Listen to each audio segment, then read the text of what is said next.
Please consider liking the video and subscribing. Let's begin. If you're a video game fan, then this is certainly such a great time to be alive.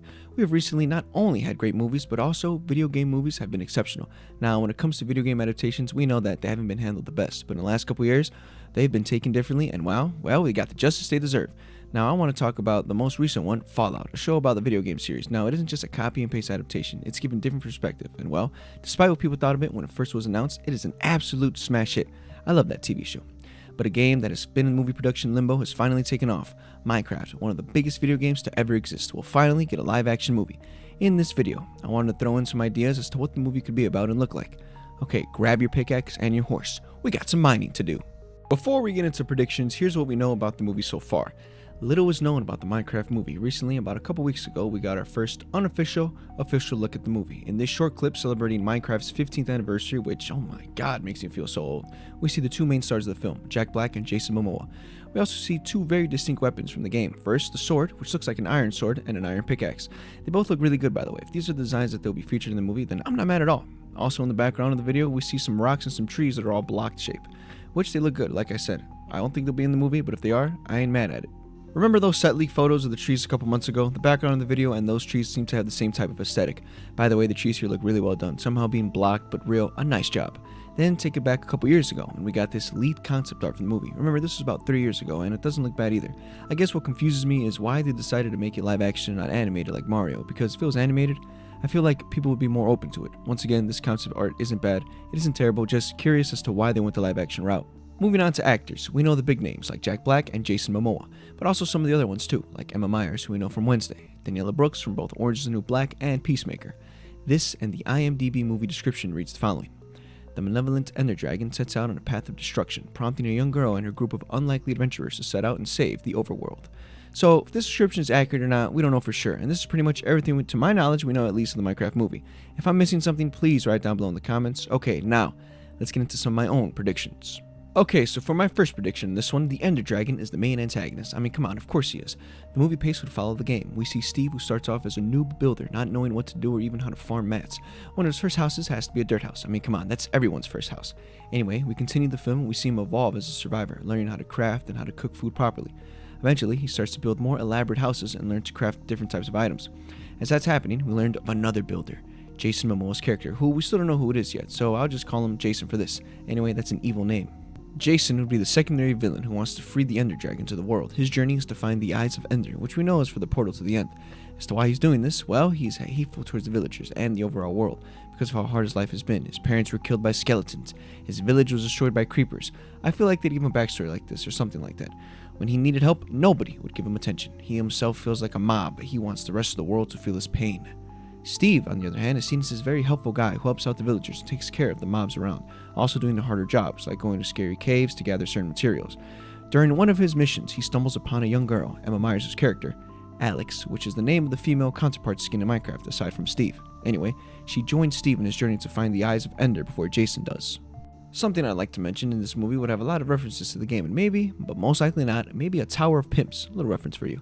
I love that. Maybe even Minecraft YouTubers. Anyway, the conclusion of the film would be where our heroes defeat the Ender Dragon and Jason, who gives the chance at redemption, but he doesn't take it. Let me know what you guys think of this one. This second idea takes the description of the movie and kind of builds up on it. There was a rumor that the main character Alex was going to get sucked into the game, which isn't bad, but a little generic. Here instead, let's say Alex is one of the best Minecraft players on Earth, but she isn't famous or anything, just a normal girl who goes to school, has friends, and does normal things. She's just into Minecraft a lot, like I'm talking about crazy builds and very impressive things in her world. But in the Minecraft universe, in the game universe, there's a prophecy of an ancient dragon who will one day escape its banishment. Along with it, an army of Endermen and end the world. The villagers and Steve try to find the one to save them. They look outside of their own world. Steve is powerful, but he needs help from another one. When searching for different players and different seeds, they stumble upon Alex's world and see that she's a really kind-hearted person and it's really good at the game. They decide that she is in fact the one.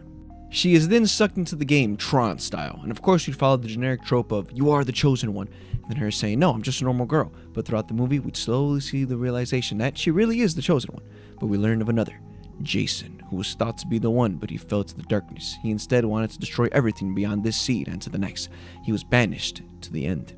Here, Alex and Steve are sent to find the portal to the end so that they can destroy it, but because of something unforeseen in the plot, oh no, one of them falls in. They both reach the end, and there is Jason and the Ender Dragon, which is now tamed under his control, along with an army of Endermen. One final showdown. Alex and Steve defeat countless Endermen and the Ender Dragon. The fight plays out like in the game. Alex destroying the beacons of the Ender Dragon. He's killed alongside Jason, who, quote-unquote, dies. They return to the normal world, and Steve transports Alex back to her world, but telling her she can return anytime she wants. Movie ends, but in the end credit scene, we see the end destroyed and falling into the abyss. But Jason emerges from the rubble, now with glowing white eyes. He's no longer Jason. Instead, Herobrine. Cut to black.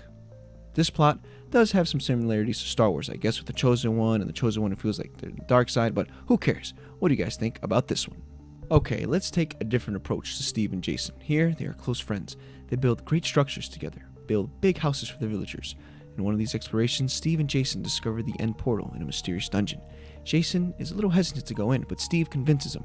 They both go in and see the horrors of the end, with the Enderman and the Ender Dragon. They quickly try to find the exit. The portal's still intact. They run over to go back to the normal world, but the Ender Dragon fires one of its blasts. Steve just barely makes it through.